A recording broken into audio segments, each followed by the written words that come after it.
So what's your podcast about? Superheroes. It's a little geeky, but I think you guys are gonna like it. Try not to be too geeky. No, I can't promise that. Should we begin? It's a bird. It's a plane. It's the Geek and You Shall Find podcast. And now, your hosts, Kelsey Dickerson, Brad Fay, Kate Fay, and Noah Berlin. Hold on to your butts. Welcome to Geek and You Shall Find, the podcast powered by Superhero Faces. I'm your host, Kelsey Dickerson, joined by Brad Fay, Noah Berlin, and the long-awaited arrival back, the Kate Fay. Kate, we're so happy to have you back. It was just me and the boys last time. I don't know. We'll have to see. Once you listen to it, you're going to have to give us your feedback. But of course, I don't think anyone is going to miss out on all the craziness that happened in House of the Dragon, episode 4, King of the Narrow Sea. It's absolutely wild. So it goes without saying, spoiler alert if you guys haven't seen it. And of course, some of our team have read the books. Some of our team have read most of the books, I should say, but we have not read the one that is about everything here. So we are doing our best to also avoid spoilers of what might potentially come in future episodes. So we might just be very extra smart when we have some predictions, but we're super excited. There's a lot to talk about in this episode. So let's get right on into it with setting the stage with Mr. Noah Berlin. Take it away.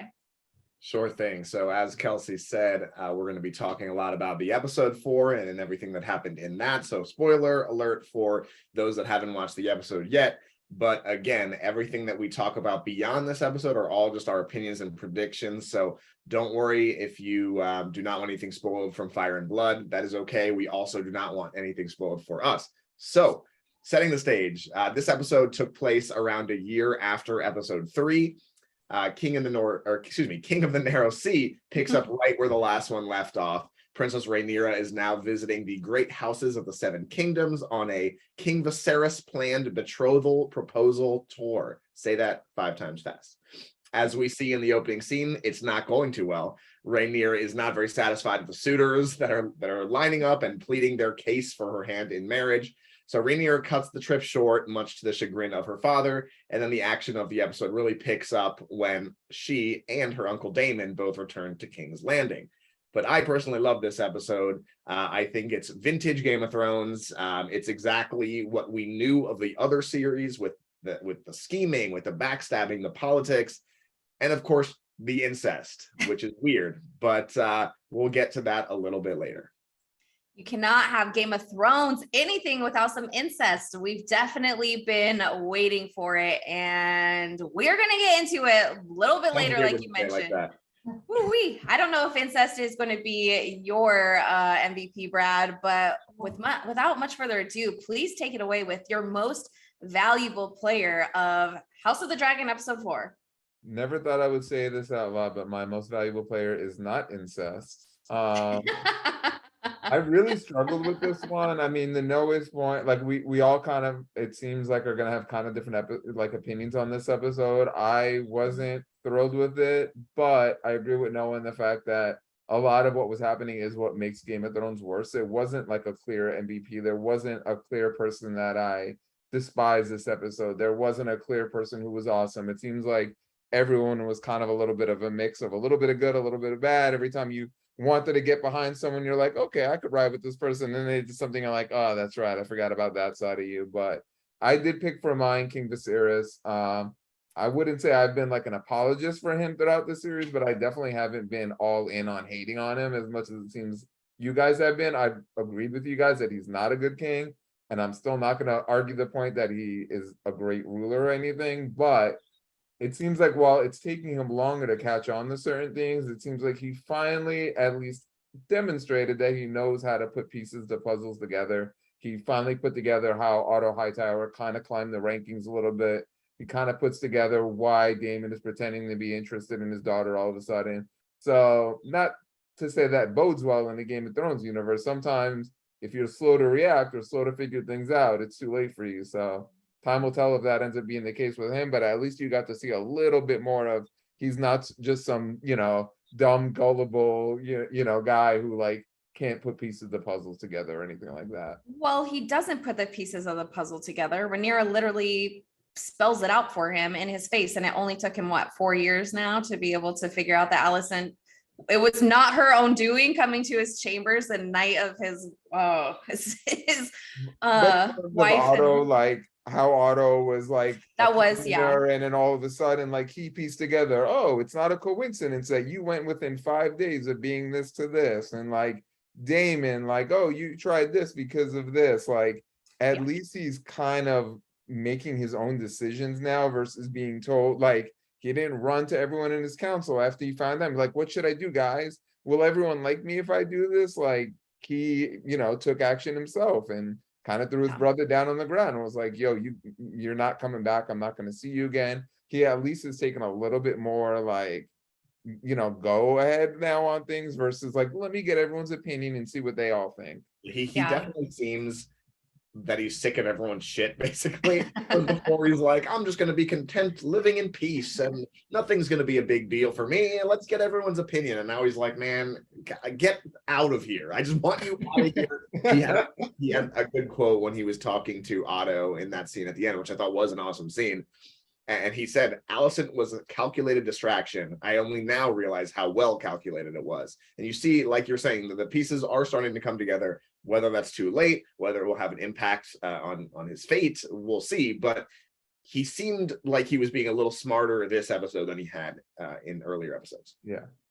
I think it's too, like for me personally, I was going so back and forth on Otto Hightower. Like I know a lot of people had seen him more cunning than I did. I'd go like, oh, he seems really like, Littlefinger, where he's everything he does is very deliberate. And sometimes like, no, he really does want to do what's best for the realm, even though some of the stuff might be a little for personal gain. So I think this really, to your point, Brad, really clearly outlined just how much he does purposely and with with the Iron Throne in his line of sight. So I think that was really important, at least for me, for his character. It's kind of interesting too. Like I think this is part, like I love the show so far, but there are things that seem to fall flat in the sense of like, in the behind the scenes afterwards, they're talking about how Otto really loves the king, and this is like difficult for him to have to do. And I'm like, I've not been getting that from his character at all. So like, I shouldn't have to watch, after the throne,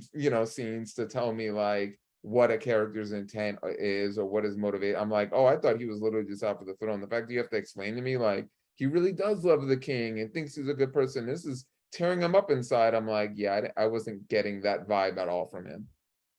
I would almost say like, I don't know. I agree. I think like, I don't think he loves the king per se. Maybe there is some sort of love there. I don't know. But to your point, I don't really get that, especially not anymore. I think he just didn't want to be the bearer of this news because he knew like, hey, this could really come down hard on me, but I have to because I'm the one that has this spy. I don't want to get rid of my source, like, my little informant.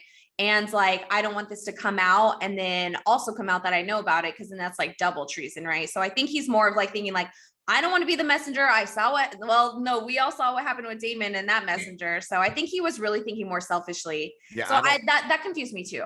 I don't agree with that. I think that he is super cunning and maybe he loves the king and he thinks he's a good person, sure, but he is entirely out for himself. And I think he was happy. He has to go in there and be like, this is really hard for me to tell you, king. Like sometimes it's my duty to tell you things that are difficult, right? But no, I think that this whole time he was having her watched for a reason. This was all part of his plan, was to get some dirt on her and then make it so his grandson would be the king. And so, he's playing a role here, but I think he was excited to tell that news and excited for shit to go down.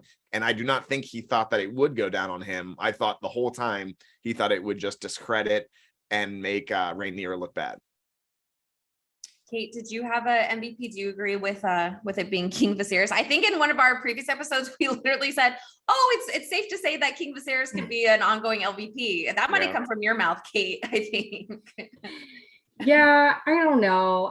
But that does kind of play into my MVP, which I couldn't really find a character in this episode that I really loved or wanted to give MVP.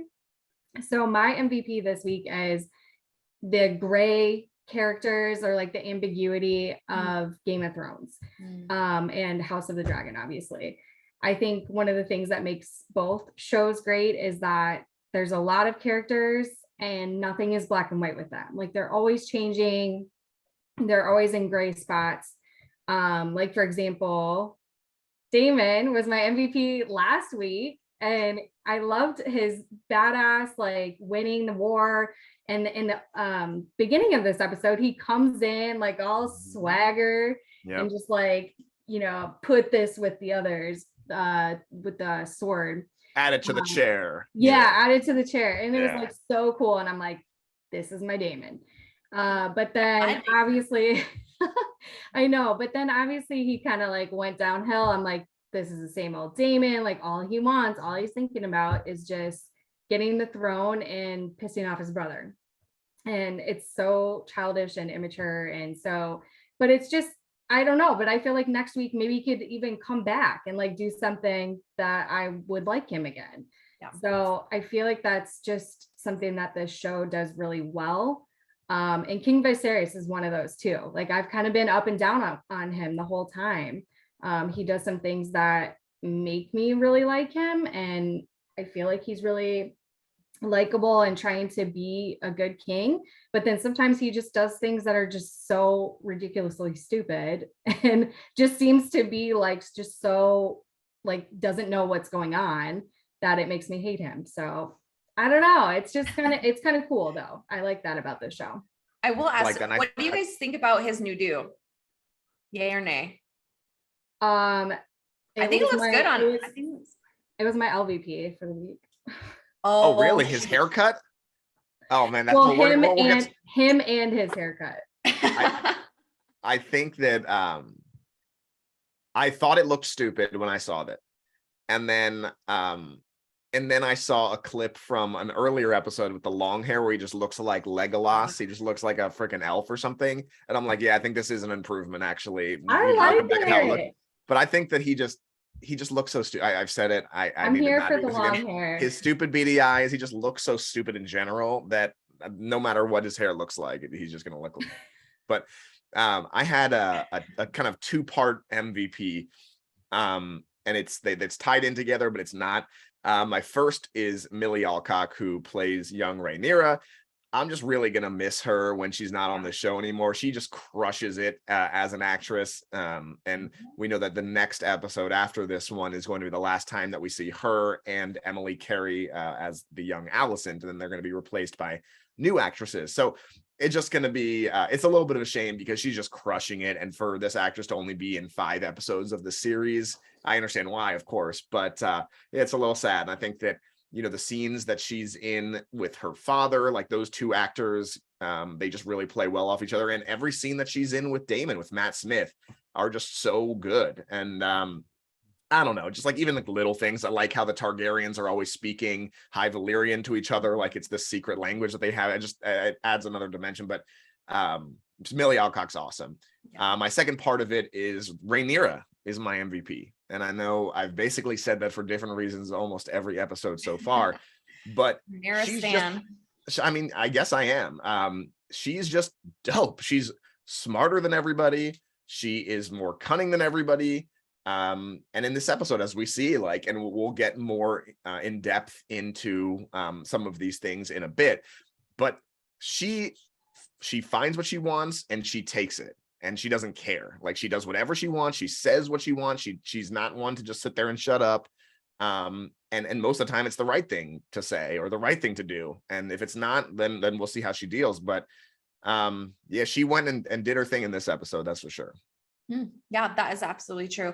And you put something in my brain right now that I didn't really necessarily think about before. You saying that Rhaenyra always does what she wants to do. She doesn't care. Obviously Daemon's actions and like manipulating her have put her in a position where she really doesn't have those options anymore.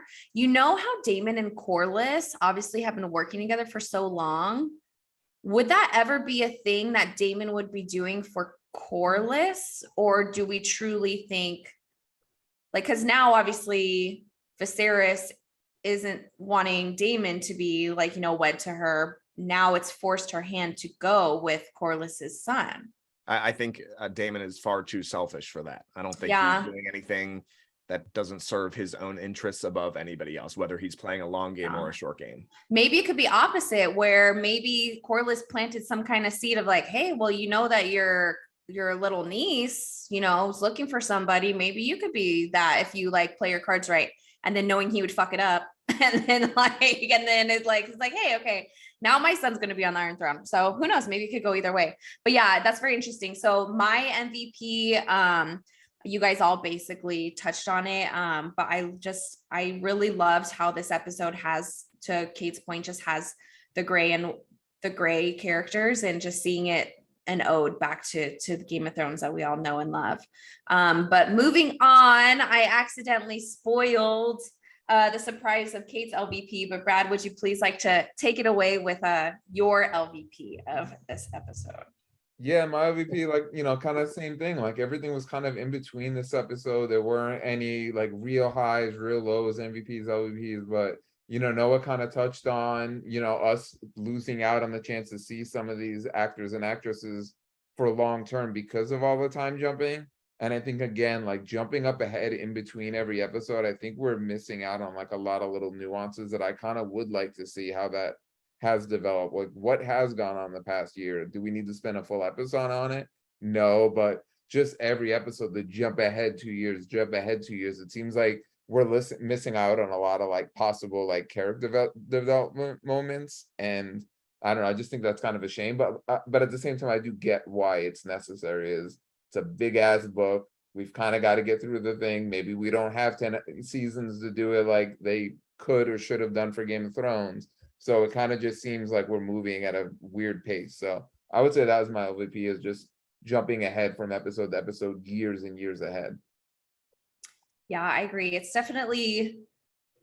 It's more reminiscent of kind of like the older seasons of Game of Thrones, where so much time happens in between, or it just goes to the next episode and it's like, oh, okay, like all of a sudden I went from Westeros to, the Wall and like all this stuff. So yeah, I agree. A lot of stuff happens. But Kate, please, I can't even guess who your LVP might be this season. This episode. I know, and it's so weird, but he went from MVP to LVP. And I mean, like I said, I didn't have any characters that like really struck me as like, that is the LVP, but I picked Daemon just because he's so slimy in this episode. Hate it. Obviously we'll talk more about this later, but that scene, he's just taking advantage of someone who's basically a child and is his own blood, his own niece. And that's just really gross. Hated that. And then also I put his haircut because I think it looks bad. I bring back the long hair. I do like kind of, there's a scene where it kind of like it's a little disheveled a little bit. It looks a little nice. It's like, okay. But also I was gonna say, Noah, how dare you berate Legolas like that, comparing him to Daemon with long hair, nothing alike. Okay, I just have to listen. They both have long, straight white hair. That's all I'm saying. I do have 2 LVPs, actually a couple different LVPs. Double dipping this week. I know, man. These people deserve being called the LVP though. You guys must have missed it, but I saw it for the real LVP. So the first one is that asshole heckler that's in that first scene. Because okay, so they're doing this thing, everyone's in line, they're coming up, they're talking about why they deserve to have the hand of Rhaenyra in marriage, and like everyone is respectful for the other ones. They go up and they plead their case, okay, then on to the next one. Then the little kid comes up, is like, giving an impassioned speech while like I was, whatever, and he's from the Blackwood house, the house Blackwood, and this heckler for some reason just starts talking shit in the middle of this guy's portion. And he's like, oh, House Blackwood, they did a great thing in the war, like great work there, House Blackwood. And I was like, what the fuck? Like, why are you coming at me? And so then they end up fighting, and the little kid murders the shit out of this heckler. Yeah. So good, I know. So my man was just trying to shoot his shot. Like, give him a break. Like, that wasn't your time, guy. The kid is up there doing his thing. Mhm. So the Blackwood kid, another MVP potentially. But yeah, and also a little fun fact there. So where they were in that episode, they were at Storm's End, which is the seat of House Baratheon, and actually you saw Rhaenyra sitting on the Baratheon throne there next to Bormund Baratheon. So that's where they were there, which is kind of cool, and a throwback to King Robert and all that. My other LVPs are the tapestry makers from ASOS, because in what I thought was the funniest part in the episode, like Alicent's like, hey, husband, King Viserys, why don't you take your brother? He was going to want to see these new tapestries that were gifted by Norvos and Cohor.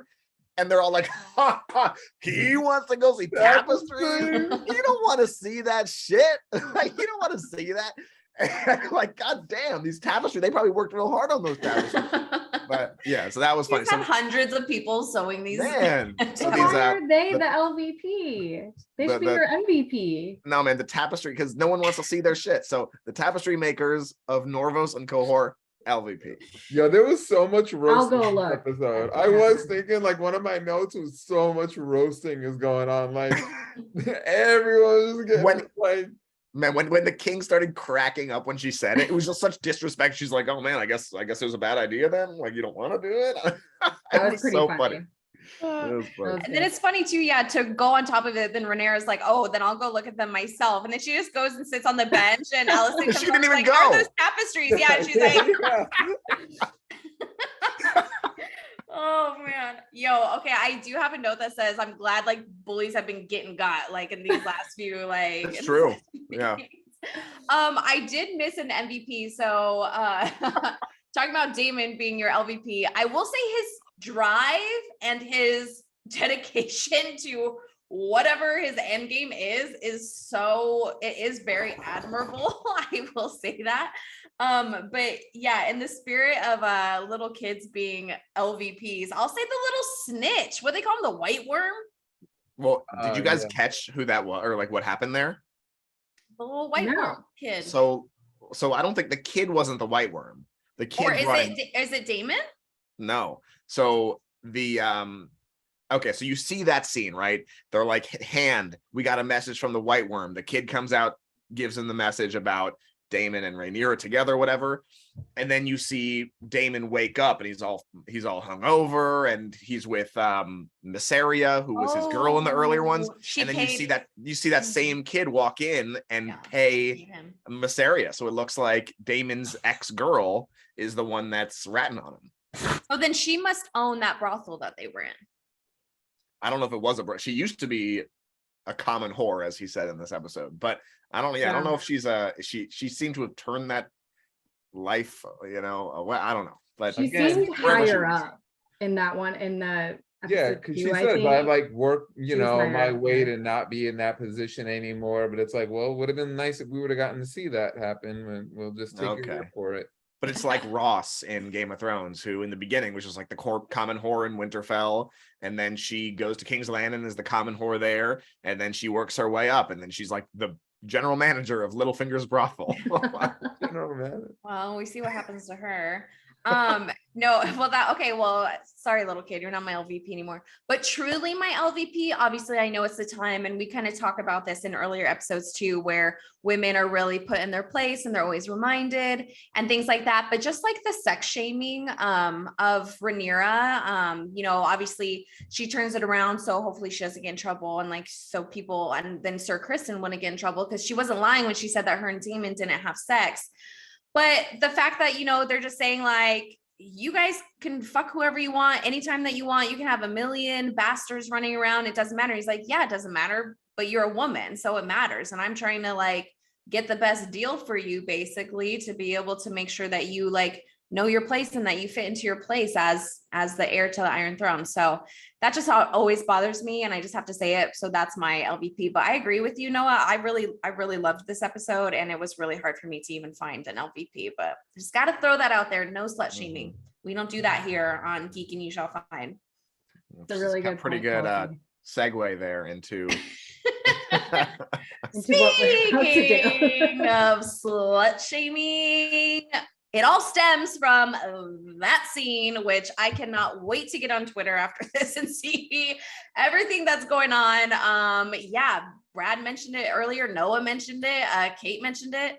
We finally see a little taste of incest here. And I literally text you guys like, oh my God, hurry up, get to the scene. My note says, first it says ew, like it says ew really long, because you see Alicent basically being like slimed upon by like a decaying King Viserys. Oh yeah, that was nasty too. And I will say I did appreciate the insight, truly seeing her as like, you know, what she feels as being like, you know, basically she's a prisoner of her position.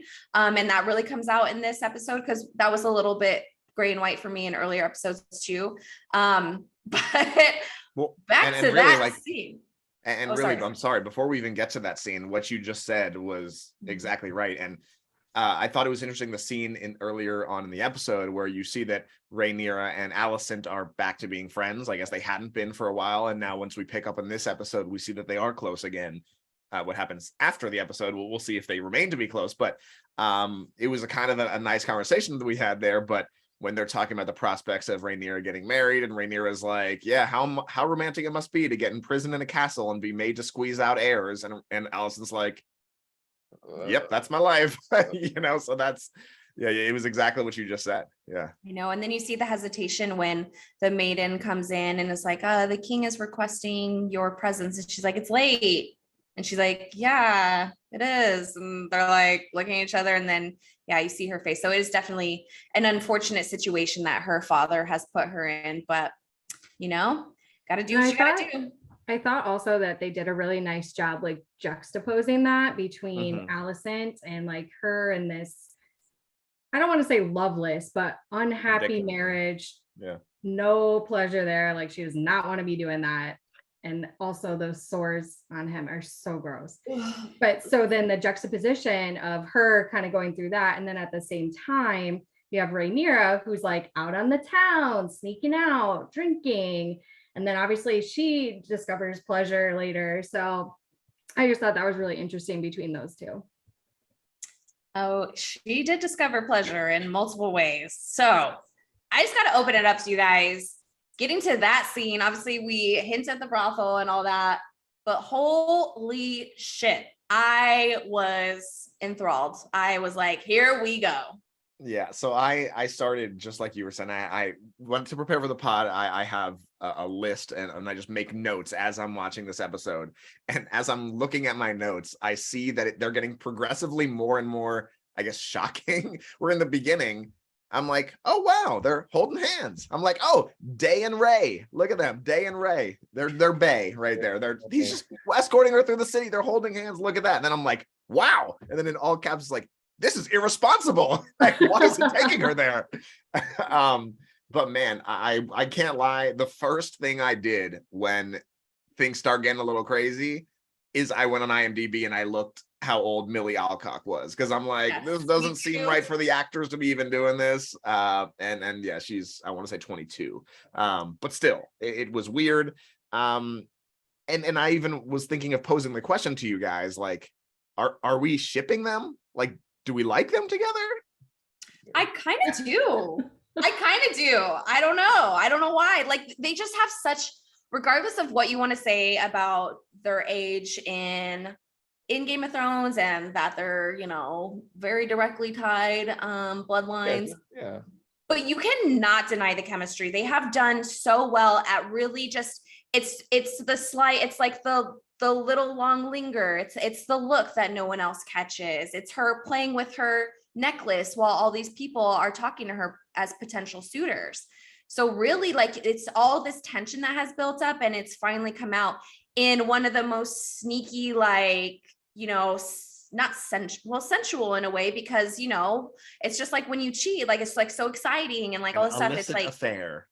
Yeah, it's, you know, it's an affair. So for me, I ship it, but obviously that scene with Kristen, like, I don't know if she even, I get a feeling that she doesn't like him, but I like seeing him naked. So Jesus.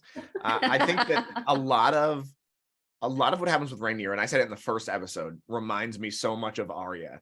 And you see this kind of like sexual awakening a little bit that Arya had at the very end in the last season, when who she banged, was it Podrick Payne? Who did she bang?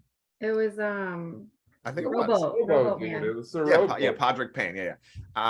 And so that it just like there's a lot of tie-ins I think I see between these two characters, and I really like that.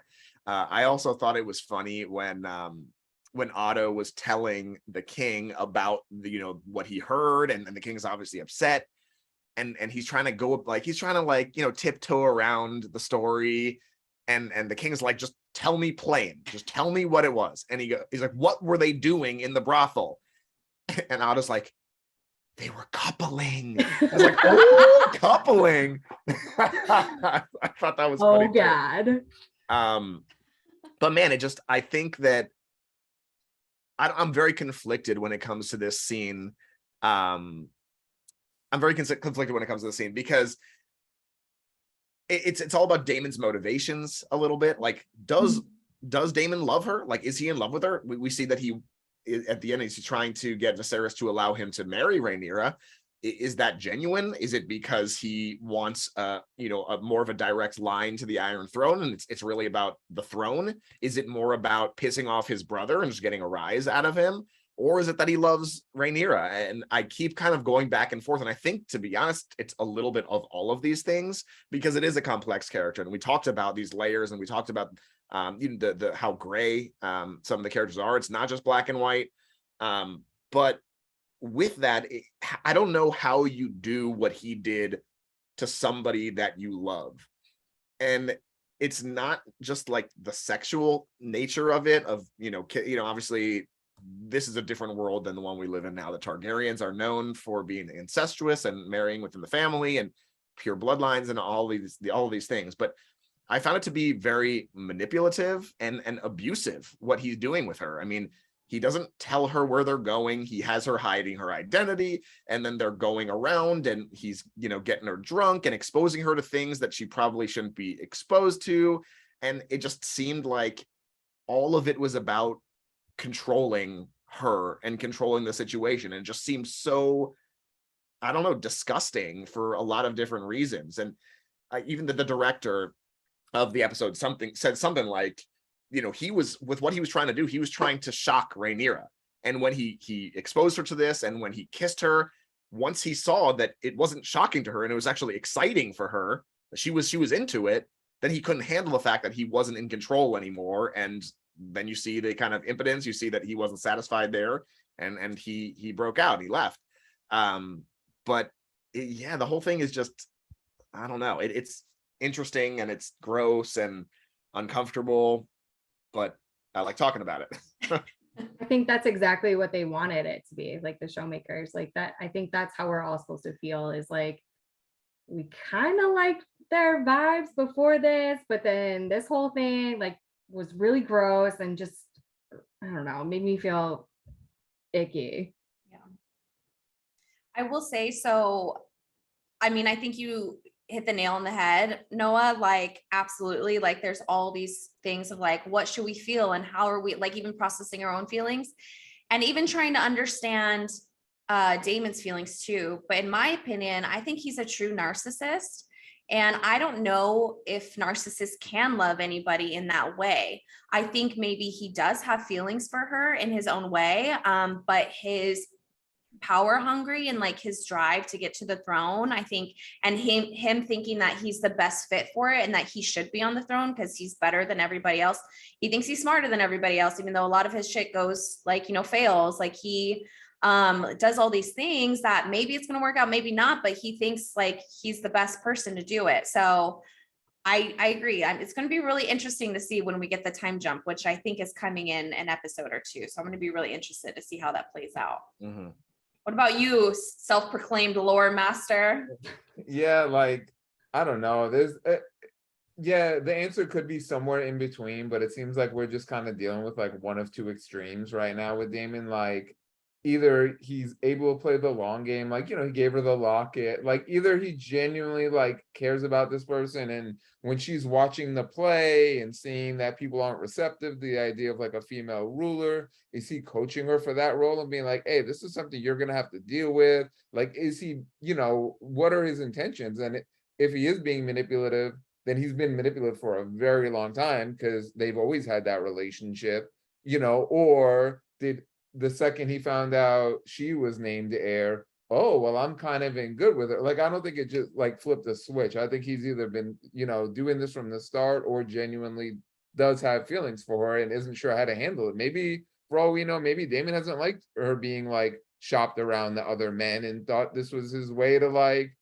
best way to marry her is like, oh, if this happens, then they'll have no choice and we'll get married and that's done. Like, I think, without reading the books and getting inside of a character's head, we're kind of just really guessing. So I don't know. I mean, that's again what makes the show good, is it could be any number of things and we just won't know until what people say behind closed doors, I guess.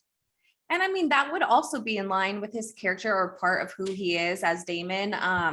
After she's named heir, or the successor to the throne, and he basically throws a tantrum and runs away with an egg and like, all this stuff. So, I mean, that could also be him, like just not being able to process all of these different things happening at once, and just showing his true immaturity and how he just really acts on impulse in a way, which seems to be a Targaryen trait, as we it's kind of funny.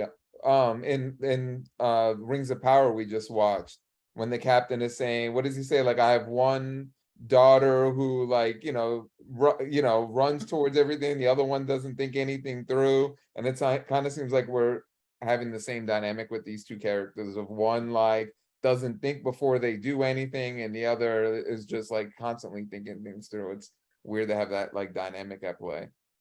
I will say Daemon had the best line for me when he's like going through all this, when we still think that maybe he might have changed, I don't know, but he says, you cannot live your life in fear or you will forsake the best parts of it. So I think we are going to see a lot of tattoos that say that in High Valyrian, namely on Noah, the High Valyrian king. Yeah, I got it on my lower back already. Yeah, I was going to say, you were at a tattoo appointment yesterday, so how'd you know? Yeah, I thought there was a lot of good quotes in this episode, by the way. A lot. I mean, even when they're about to like get a little nasty, Daemon says to her, a marriage is a duty, but it doesn't. Oh, so, I'm sorry, you're right, coupling. He says a marriage is a duty, but it doesn't stop us from doing what we want. Like, okay. And I also liked when Alicent confronts Rhaenyra and was like, did you really do this? Tell me what happened. And Rhaenyra's like, how could you think that I would do something like that? And Alicent's like, you Targaryens do have queer customs. I was like, yeah, that's true. They do. And then even when Rhaenyra's talking to her dad about it, and she's like, I didn't do anything with Daemon. I did not have sex with Daemon. And he's like, the truth doesn't matter, only perception. And like, hey, that is true in Westeros as it is in the real world. So, oh yeah, I think we all unfortunately have personal experience with things perceived a certain way where the truth is different. That is for sure. No, but yeah, I'm sorry, go ahead, Kelsey. No, go ahead, Noah. So while we're talking about sex, which is obviously unavoidable in this episode and in the analysis of it, but obviously, as I said, Rhaenyra had, a kind of sexual awakening a little bit. She was excited about, the prospects of what was going to happen with Daemon, and then Daemon cut that short. And then she went and did her thing with, what's his name? Kristen Cole. Okay. But like when she's trying to, excuse me. I didn't mean to disrespect him. That's right, Kate. When she's trying to like get it in, and she's like starts to undo his like armor on his wrist, and then all of a sudden, like fast forward 20 minutes later, they're like undoing all the loops in the boots, and I'm like, what a pain in the ass it must have been to just try to have sex back then. Like, it took 45 minutes to get the armor off. Like at that point, you'd be like, yeah, you know what? I'm tired. I'm good. I'm fine. It's like I came twice already. What a pain in the ass. I was gonna say it was kind of weird because there's a point where you think they're like, if they're not fully undressed, they're very close to it, and then then it shows their boots and like all this stuff. They're nowhere near. And And it almost reminded me, you guys know the scene in The Notebook, which is obviously a lot more like romantic in my opinion, but like when they have sex for the first time, so like, let's just get naked. They get naked and then they're just like standing there looking at each other. I thought it was going to be something reminiscent of that, but you're right. That's them undressing literally is why this episode was like an hour, 15 minutes.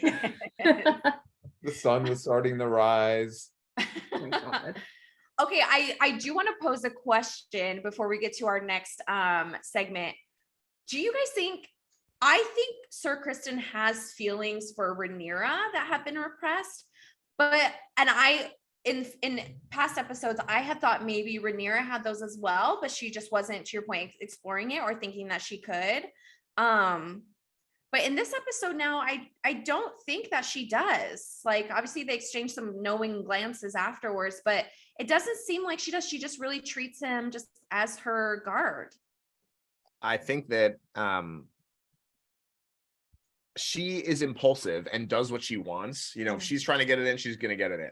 But she also does her duty. And we've seen that in every episode where she's never fought that the fact that she needs, I mean, she doesn't want to get married and she makes it known, but she's going to do what she needs to do. She, when she's talking to Viserys early on, and she's like, I understand why, you know, you are broken up about my mother dying, so am I, but I understand you have to do your duty. And like, that's just kind of the way she thinks. So I don't think she ever looks at it as a possibility to really end up with or really be in a relationship or anything like that with Sir Kristen.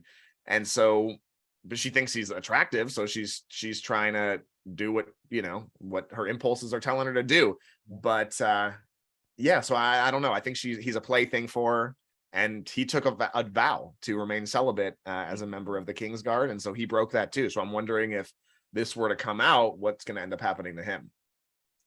Yeah, I think it's going to be bad news bears for Sir Kristen. I mean, we saw that, we kind of referenced it earlier in the episode, but between Daemon and his not so common whore anymore. But she really outlined that in the second episode where she's like, yeah, you can do whatever you want. You can say all these things because you're the king's brother. No one's going to touch you. Like, I don't have those protections, especially because we're not actually getting married, and especially because I don't have a child.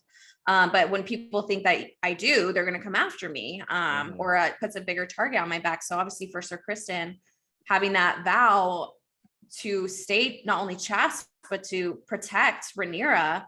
And we see King Viserys' reaction when thinking that Daemon did something, and that's within the family, which is probably not as bad as just, you know, some night, I guess you could say. So it's going to be pretty crazy. And that's a really good question. What would Viserys have taken? Like, what would have angered him more between those two scenarios of thinking she was with her uncle or thinking she was with her knight? I think the night. Yeah. Well, I mean, I think that the uncle would have angered him more, but the night he would have just killed his ass. He would have had him killed. Yeah. Yeah, I guess that's true. Yeah. Personal anger and like her, I guess, yeah, Daemon, which is exactly what he wanted. But with that being said, and Brad's insightful question, we have the luck of the 7 gods, old and new, of having director Brad G. Fay as a part of our episode discussions each and every week. If you don't know, he is the director / brainchild behind Geek and You Shall Find, the documentary, as well as some of our all of our upcoming docu-series, including one on Game of Thrones. So Brad, with that, can you please give us some director's notes with Brad G. Fay? Absolutely, Kelsey. Thank you for asking. Don't laugh, Noah. I hate you guys. This week, again, wanted to talk some symbols that jumped out at me. I almost last week, when writing down a few notes, wanted to discuss the episode last week ended with Daemon obviously going into the cave, cutting the crab feeder in half and bringing them out. And, you know, it jumped at me like caves in fiction always symbolize like rebirth. Like the character goes into the cave, and when they come out of the cave, they're a completely different person. They've been born again. It doesn't always have to be a literal cave. It could be, you know, Jonah and the whale. Jonah leaps into the belly of the whale, comes out a different person. So I was really kind of interested in seeing like which direction Daemon takes. And, is he gonna now be a leader? And, you know, the episode starts and it kind of seems like, okay, maybe he's taking a turn. Maybe his time down there did change him. Maybe he did take away, you know, something from that experience, and the cave did work as a rebirth. And then we kind of learn quickly, like, nah, it really didn't seem to matter. But on the other hand, with Rhaenyra, we do kind of see that fire also is a symbol of rebirth. And I thought it was really interesting when they're walking, outside the walls of the Red Keep, she's seeing fire. And I think, I don't forget if someone like blew a thing of fire. And so she's walking through, and she's walking through all this fire. And it seems she's the one who kind of took a step in a different direction of being like, I'm not going to be the person who, Nono's point, she knows how to play the game. She knows how to kind of work angles and stuff.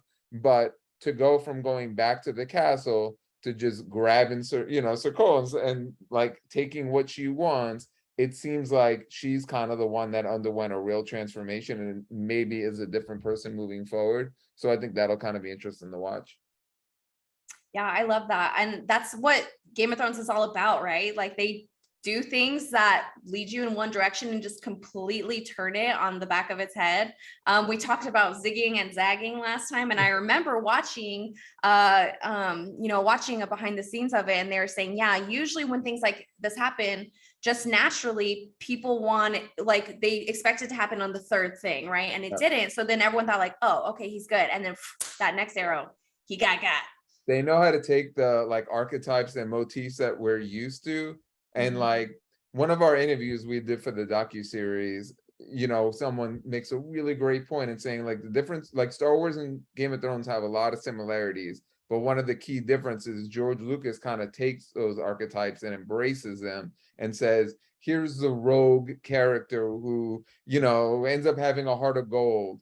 But Game of Thrones takes that character and makes you think, oh, this is going to be the so-and-so character, and all of a sudden just flips it and gives it something, and you're like, whoa. So it's kind of cool how Game of Thrones like knows those, those common motifs that we see, but every once in a while just like turns up the dial on it. That's what I think shocks us, is because they lull us into thinking, okay, I know where this is going. I've seen this before, and be like, oh no, this is actually the opposite. Yeah, and especially too, like, I mean, not only is he acting different, supposedly, but that's probably a part of that might be a very direct choice or intentional choice of cutting his hair, because it's showing, hey, like he's truly different. Or you're supposed to, if anyone's maybe not familiar with Game of Thrones and they're just starting with House of the Dragon, just seeing is like, oh, even he has a fresh new do, so he's a different person. He got a whole makeover, a personality and a hair makeover. Oh my God, you guys, when he was in, like, when Rhaenyra goes out to see, like, and he's standing at the balcony or whatever with his thing on, I was like, this is either going to be an And One commercial or he's like the new Eminem. I was like, I don't know which way to go. He's going to go and engage in a freestyle rap battle. Yeah, it's like we're all of a sudden going to, oh my gosh, I hope someone does an edit with that. The old animal commercials were like, all you hear is the dribbling ball and the squeak of the shoes against the court. Daemon and his hoodie. Just Daemon and his hoodie. Well, thank you so much for that, Brad. That was definitely very insightful, and stuff if anyone is not familiar with the hero's journey by Joseph Campbell, it's really interesting once you see all of those archetypes and motifs that he was talking about, because you see it in every story. But moving on, Noah, you mentioned a few predictions. There was a few callbacks that you had already, but where do you think we go from here now? There's definitely been a lot of shit that has went down that are going to have some lasting repercussions. Yeah, to be honest, I don't know. It's hard because, and not that Game of Thrones in general is super difficult to predict. That's what made it so good, is all the shocking moments. But this, with the time jumps that Brad mentioned earlier, it really makes it even harder to predict, I think, because we don't know, when we get to the next episode, I don't know, is it going to be 10 years from the previous one? Is it going to be a month? Is it going to be the next day? So it's going to be really difficult to pick that out, I think. But things to watch for, now that Otto Hightower has been dismissed from being the Hand who takes over that mantle, what does that do to Otto's relationship with Alicent? Does that, embolden him to really start scheming even more on behalf of baby Aegon, or I guess 3-year-old Aegon? Is Daemon really going to leave? Do we think he's going to actually leave? I think there's going to be a royal wedding the next time between Laenor, Valerion, and Rhaenyra. So does that really strengthen the bond between these two houses? Is there going to be complications with that? It's all pretty interesting. And I thought it was funny too, where they were up in arms. Everyone was up in arms. The king was up in arms that Rhaenyra was hooking up with her uncle, which of course is disgusting, but that is terrible. It's off limits. It's her uncle. But I'm like, okay, we're gonna marry her off to Laenor Velaryon, who is her cousin. So it's like, But yeah, I don't really have too much more in terms of predictions. I have some other notes though, and some things that I noticed from this episode that I thought were pretty interesting. But let's keep going with predictions if you guys have. For sure. Yeah. Before I get into mine, Kate, what kind of predictions do you have? Yeah, I mean, I don't have a ton, just really based on what the scenes from next week were, which looks like we're having a wedding, but there's some sort of fighting going down there. So that should be interesting because the history with that is not great. So, and no one has really died yet. Like no big characters have died yet. So that's kind of interesting. So I don't know. We'll see. And kind of like Noah said, I'm interested to see what happens with Otto because he's been a pretty integral character up until this point. So I don't see him just completely going away. Plus he's really got some, with getting Aegon on the throne, that's really important to him. So it'll be interesting. I don't know. I'm excited for the wedding. Agreed. And we all know how weddings go in the Game of Thrones universe. Brad? Yeah, my one thing kind of, what Noah said about it'll be interesting to see whose name, the Hand of the King. I did say, I forget if it was last episode or episode before, to keep an eye out on my boy Lionel Strong. You did. It seems like he's really in the king's ear. They have a good relationship. But again, is that what we expect? And seems to make the most sense. And they're going to pull a, rug out from underneath us. And it's going to be someone like, oh, where the hell did this guy come from? But I would think if we're going to see a new hand named next week, I can't think of who it would be other than Lionel Strong. True. Unless it's someone that's inconsequential and whatever. But yeah. Like, I called my cousin up and he came down. Someone went hunting again, and then all of a sudden they're going up the ranks. Going back to what you're saying about a lot of things that could potentially be very consequential. So for me, I think it's really going to be very important who for sure knows that Rhaenyra and her brother were in the brothel together, and Uncle. They're messing around. So obviously White Worm for sure knows. Oh, sorry, Uncle. Yeah, thank you.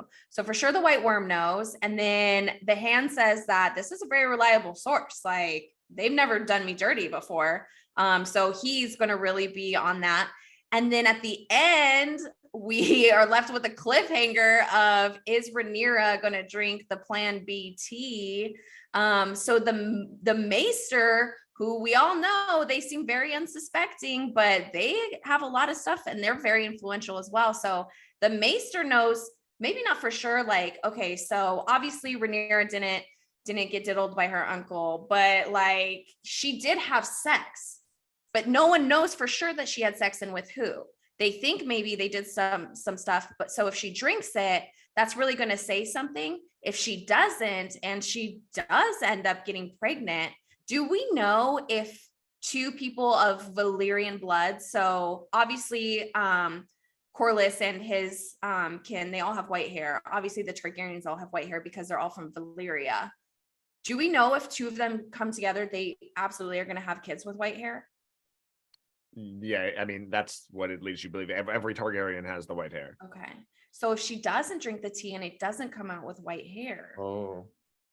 Yeah, I mean, and they've established already the concept of different genes being stronger than others, if you will. Like in season 1 of Game of Thrones, that was the dying words that Jon Arryn, the Hand of the King, he kept saying, the seed is strong, the seed is strong. He's basically saying, like, look at the babies, the ones that have the dark hair are obviously the bastard children. Yeah, so we go back to this Plan B tea real quick, because it was funny, like the episode, Kate goes like, oh, they had something like that at the time. I'm like, man, for all we know, that could be like porridge with honey in it. And they're like, oh yes, this remedy will cure you of what ails you. I'm like, they didn't have, like, what do you think they really cooked up?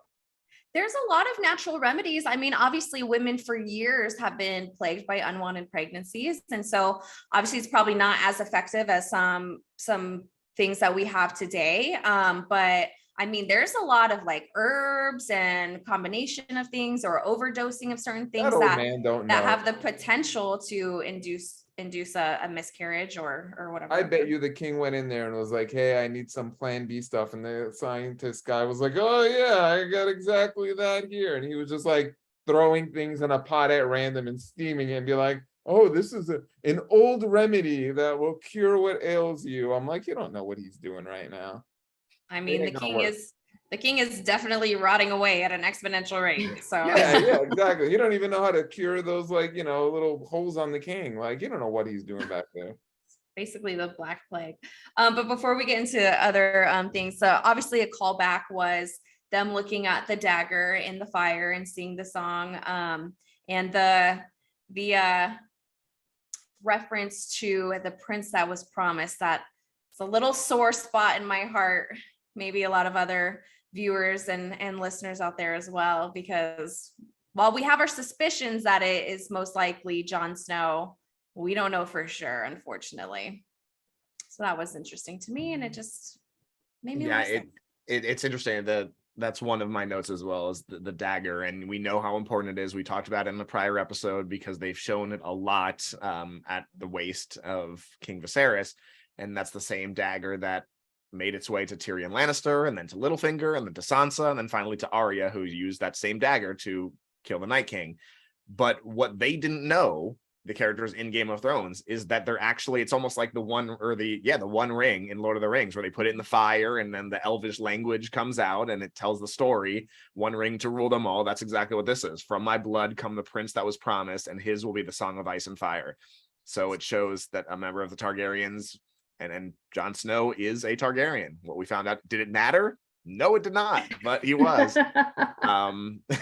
So, and it's just interesting too, the history of it. We find out that the dagger belonged to Aenar first, and then to Aegon the Conqueror, and then it made its way all the way through to Arya, so that she actually was holding something that wasn't just Valyrian steel, which is super rare and super valuable, but it actually belonged to Aegon the Conqueror. So I don't think anybody knew it at that point. That was really interesting.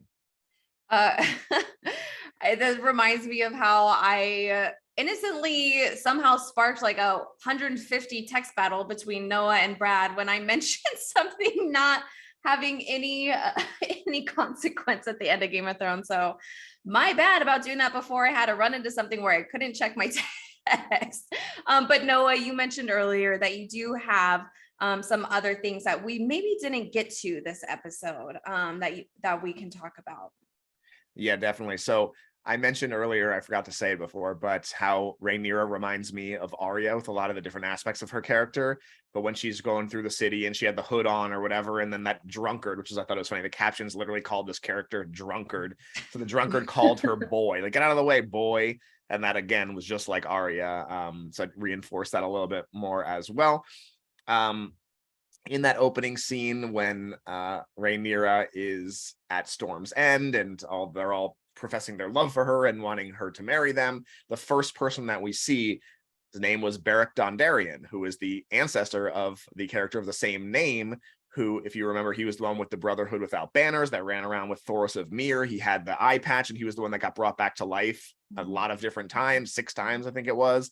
They went north of the wall with the Hound and Jon Snow and all of them. So that's just interesting too, how we see his ancestor there. And then I just saw on Twitter, somebody posted one of those memes that's like, you versus the guy she tells you not to worry about.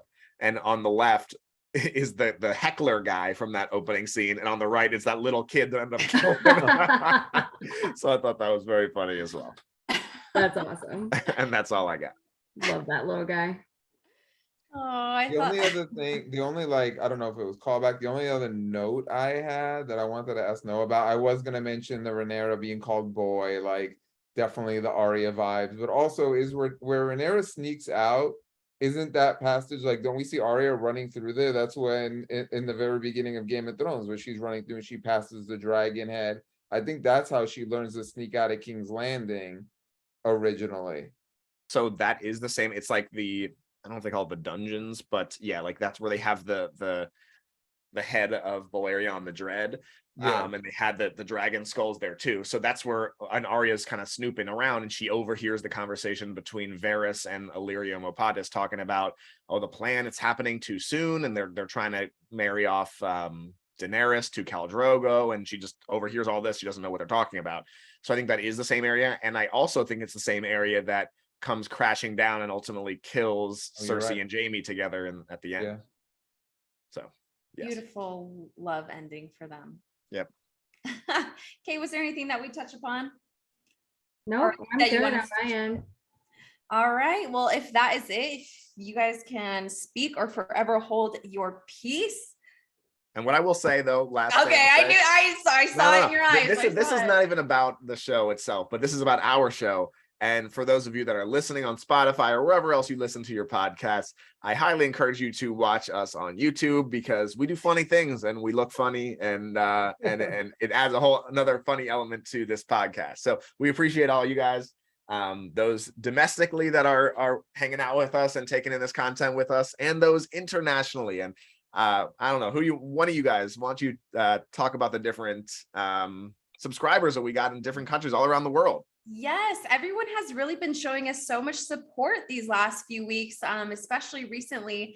We have listeners in Italy, Trinidad and Tobago, Hungary, and even Singapore, among some other countries. So we're so thankful. And it's so funny because this is something that we just all love. We all love to talk about. Obviously, we're friends, even though sometimes it doesn't seem like it on this. I promise we are, and we're mostly kidding with each other. But yeah, we're so grateful to everyone listening to us, and it's so fun. So if you guys have anything that you would like to tell us, or that you would like us to say on air, any comments or predictions that you might have, or anything that you'd like us to cover, please make sure that you reach out to us, whether it's on Superhero Faces social media, which is at Superhero Faces on Twitter and Facebook, or at superhero_faces on Instagram. We'd love to be able to read your messages and respond. And of course, like Noah mentioned, you might even be able to see Killer Calvin, which is his dog, or maybe my dog, in the background of any podcast at any given time. And the number one reason that you should watch on YouTube, which is also Superhero Faces, is because you never know what background Kate is going to have. And today she has an absolutely killer one. So if you're listening, make sure to check out our YouTube, like, subscribe, comment, share, and we will see you right here for Geek and You Shall Find, the podcast, next time when we cover The Lord of the Rings, Rings of Power, episode 4. We'll see you there. Bye, guys. Adios.